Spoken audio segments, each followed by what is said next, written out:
Hi and welcome back aviation fans, welcome to Driven.aviator channel. In this video I wanted to tell you about the complex aircraft training and endorsement and yeah, how to get... Alright, propeller.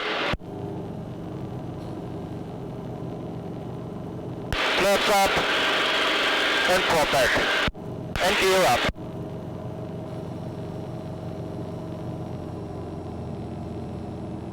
Special cars, rare bikes and airplanes. This is what drives me. I'm Philip and I'm the Driven Aviator. Welcome to my channel. I think this stuff. Well, once you started flying, most of you might have started in the single engine piston airplane, and yeah, a Cessna 172 might be good for beginners training and might also bring you to places, but the sooner or later you want to upgrade and you want to be in faster and more complex aircraft. So what is a complex aircraft? We might tell you the difference between FAA and EASA. I have both of those licenses, so I can tell you quite a lot of those stuff. The EASA definition of a complex aircraft is completely different because it describes aircraft with more than 5.7 tons, more than 19 passenger seats and a crew of at least 2 people. So this is not what we are talking about. We are more talking about the FAA version of a complex aircraft, and this has to have 3 things: a retractable landing gear, flaps, and a variable pitch propeller. For example, like this Yak 52. I'm going to show you some things later on. So in case you want to fly an aircraft like this, you need to do your complex endorsement, and you need to do the same goes for EASA. It's just more called a differences training. So you also need a flight instructor. You don't need a flight school. And this flight instructor will do your training and afterwards put you your endorsement for this aircraft in your logbook. Let's talk about requirements. What is required to get your complex aircraft endorsement? Actually, nothing. So there's no minimum ground hours, there's no minimum flight hours. It's pretty much based on your proficiency. So it depends on how good you are actually. And the same goes for the training, so you don't need to fulfill a minimum of anything. You basically just need to convince your instructor that you are proficient enough to fly such a complex aircraft. Let's get to this thing. This is a variable pitch prop, or even more, a constant speed prop. So what is a variable pitch prop? It is because a normal fixed propeller is more or less just a good compromise between acceleration speed and between flying at higher speeds, because both of them require different pitches, different angles of your blades. So to solve this problem, you have variable pitch propellers. So you have a low pitch and a high pitch, and you use one for your takeoff power setting, and you can change for different power settings during your flight. The next important thing that's part of the complex aircraft is the retractable landing gear. Modern planes are quite efficient in terms of aerodynamics, so they often have fixed landing gears, but still, the best way to get this thing out of the airstream is to just put it back up, and that's the reason why we have retractable landing gears. So I'm going to show you how to operate this thing later on in the flight. Last but not least, the third thing that is important to be in complex aircraft is the flaps. The flaps give you more lift in critical phases of flight, like during takeoff and landing especially, and like for this one, because this one at the Yak doesn't give you more lift, it only creates more drag. And this helps you slowing down during approach and landing. Now, how exactly does the complex aircraft training work and the endorsement work? So at first, the instructor surely wanted to make sure you absolutely know your aircraft systems, know how the prop is functioning, know about the retractable landing gear and how to use it, and of course of your flaps. So once you're finished with that and can convince him that you are proficient in your mind how those things work, you will hop in the plane and yeah, do some training with it. Alright guys, here we are on the cockpit of our complex aircraft. The things you will focus on this flight is our landing gear lever, which is down and locked now, our flap lever to the left here, and this thing is to control our prop and to change the pitch of our prop. Instruments you will use mainly is the power instrument and the manifold pressure to find the perfect power setting for you. So all checks are done. We're ready for departure now. In a complex aircraft, you will make sure that after takeoff you have a sufficient rate of climb. Then you will bring back your landing gear up and you will use your prop from a very low pitch setting to a bit higher pitch setting. At this airplane it will be 82%. I will show you how to do it. Schöneberg Radio, Lima Yankee, Foxtrot, Oscar, Uniform, Roll halt Piste, 250 auf die Piste und startet.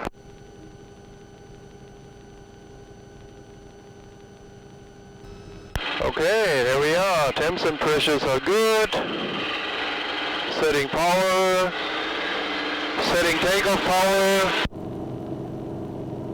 Airspeed is alive. And we rotate this plane now. So now we'll bring back the landing gear. And bring back the prop.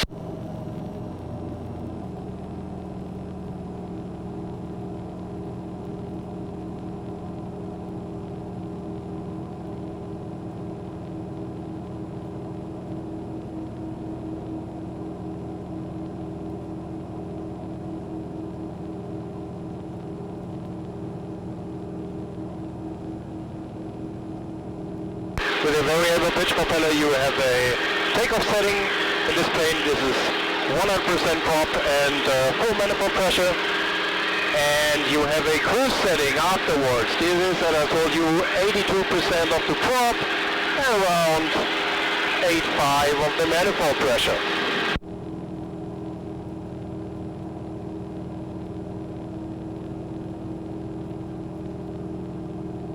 Clouds are very low today.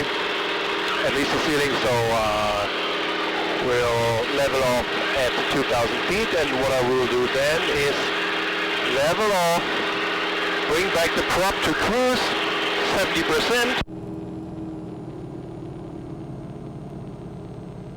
and bring back the power to cruise.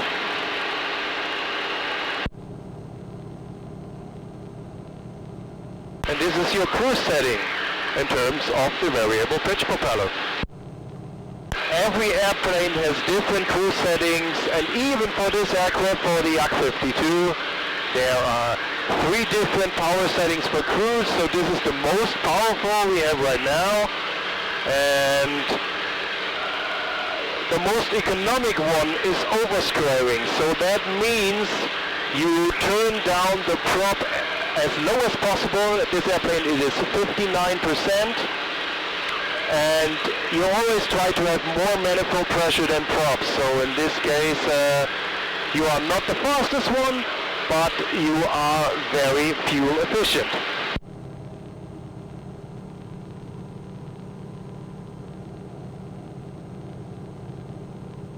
So I will go to another airfield right now, and we'll do a low approach there.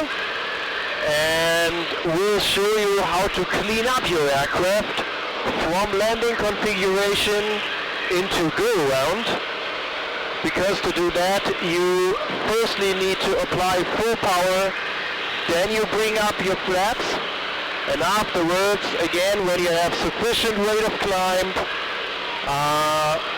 you bring up your landing gear.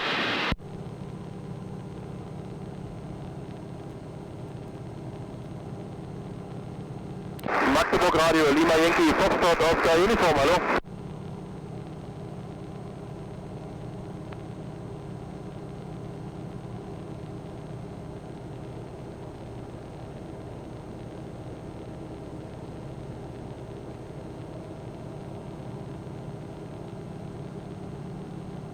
That was the wrong frequency. Oh my dear. Magdeburg Radio, Lima Yankee, Foxtrot, Oscar, Uniform, hallo?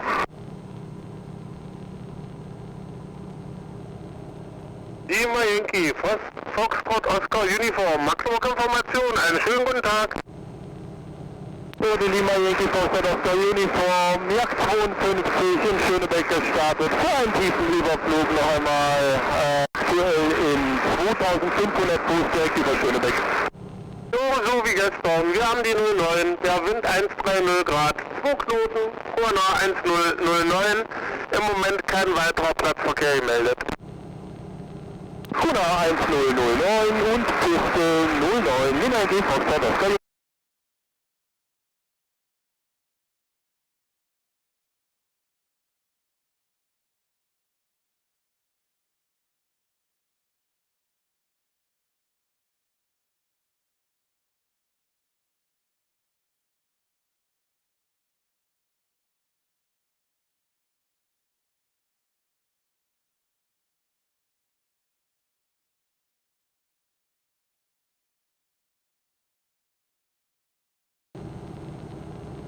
Let me tell you something about flaps. There are very different flap configurations, but they have one thing in common. They give you more lift and more drag. So they help you slowing down during your approach and landing, and they help you to lower your stall speed. This aircraft, there's just one flap setting down or up. And it is mostly for drag. There is a little lift generated, but not much as on other airplanes.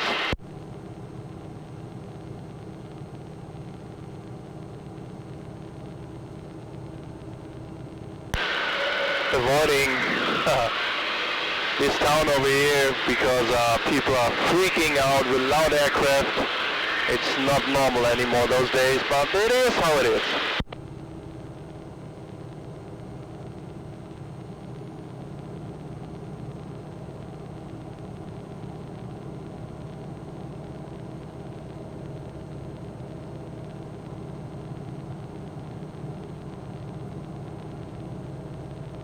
I mean, that's the reason why you're flying a radial engine, to have a great sound, isn't it? So we're entering the pattern now, and you will see me, once I beam the numbers, I will bring down my landing gear.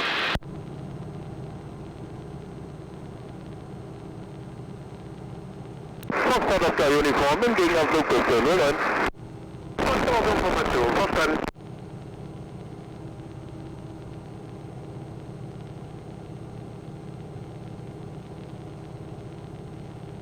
So we have the landing gear operation speed VO and the landing gear extension speed VE. At this airplane it is 200 kilometers per hour, so you want to be at or below this speed when you are beam the numbers, so you can bring down and safely operate your landing gear.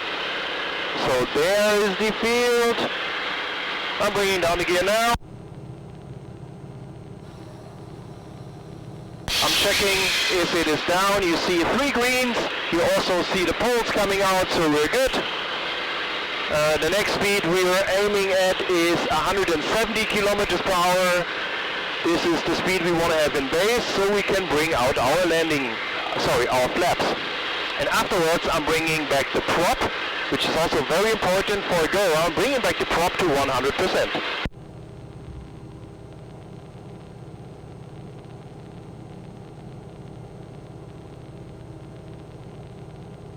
Turning base now.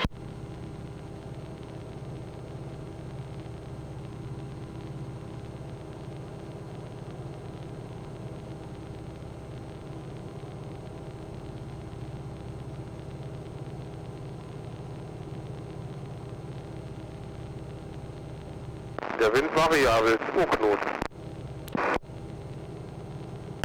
So we are at 170, slightly reducing power.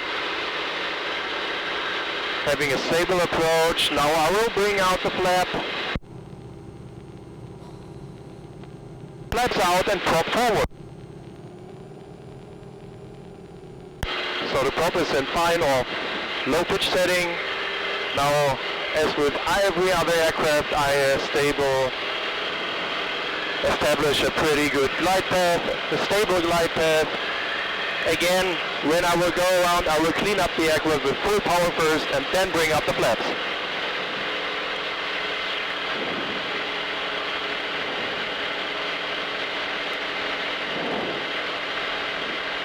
Alright, full power.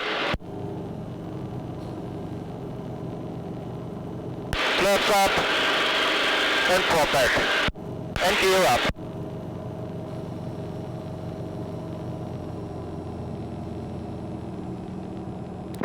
Uniform startet durch. Vielen Dank, bis zum nächsten Mal. Oh, guten Flug. So, ich hab hier keinen Halter, ist das der Philipp? Das bin ich, genau. Okay, alles klar, bis zum nächsten Mal. Ciao. Ciao.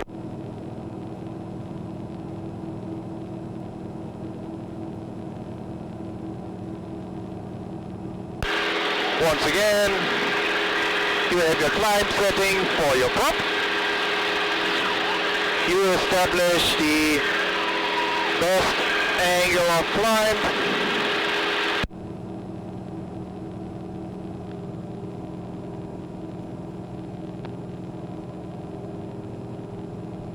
And this is how you fly go around in a complex aircraft. Again, I'm changing to cruise power setting. Bring back the props and bring back the manifold pressure. Yeah. I will go back to the field where we came from and I will show you the full landing.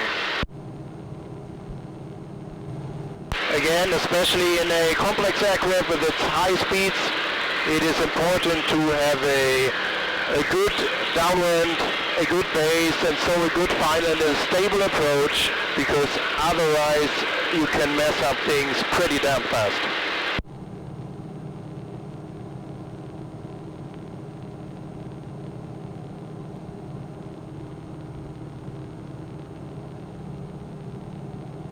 Interesting weather around today.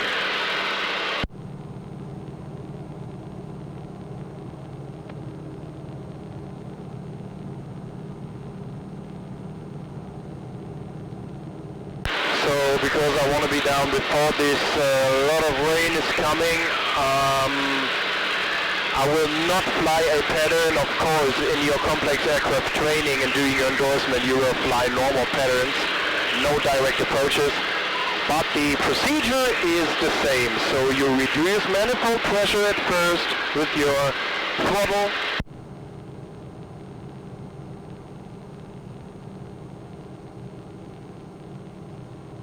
But now you're keeping the prop as it is.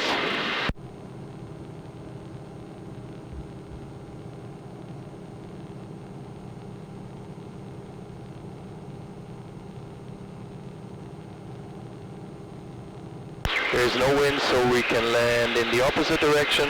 Schöneberg Radio Lima Yankee Foxtrot Oscar Uniform im langen Endanflug, Piste 07.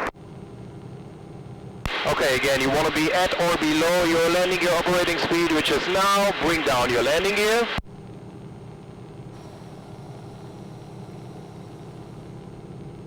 Very important, make sure it is down and confirm it.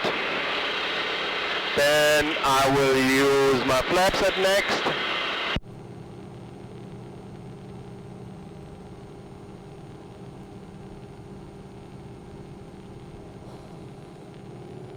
And prop forward.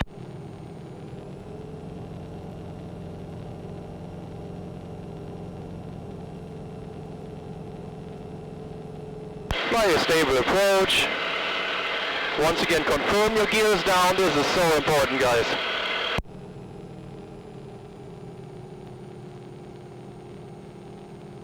Being not too fast, because we don't want to float too lot.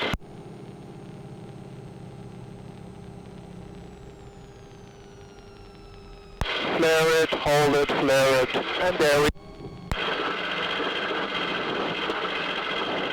bring back our flaps up.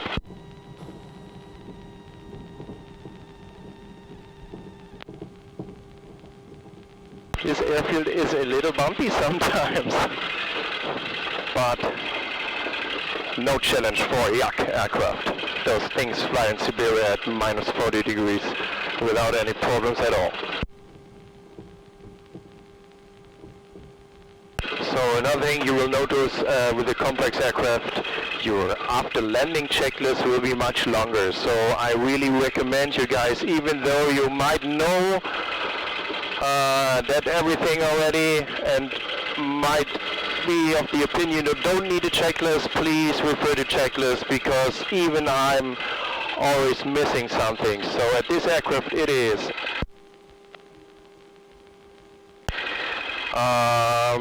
Landing light and strobes off. Flaps are up already. Shutters are open. And the converters want to be off.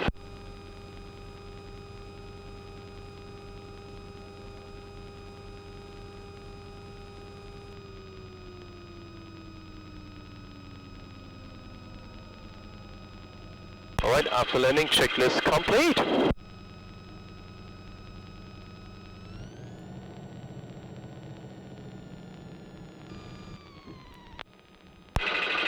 Once after a while you will very fastly learning how to operate those things, and the practice of a complex aircraft sounds much more complicated than it is actually. So once you are familiar, you will be flying the same way like you're flying a normal aircraft now.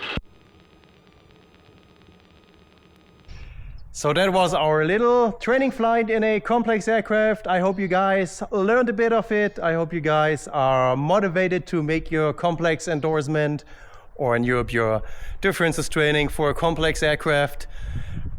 If you want me to explain anything more in detail, if I said anything wrong or what else, please let me know in the comments. Otherwise, see you in one of my next journeys and adventures in a complex aircraft or in any slow aircraft. I hope you liked it, and see you soon. Bye bye. Driven hard in the clouds, fly so high, shout it loud.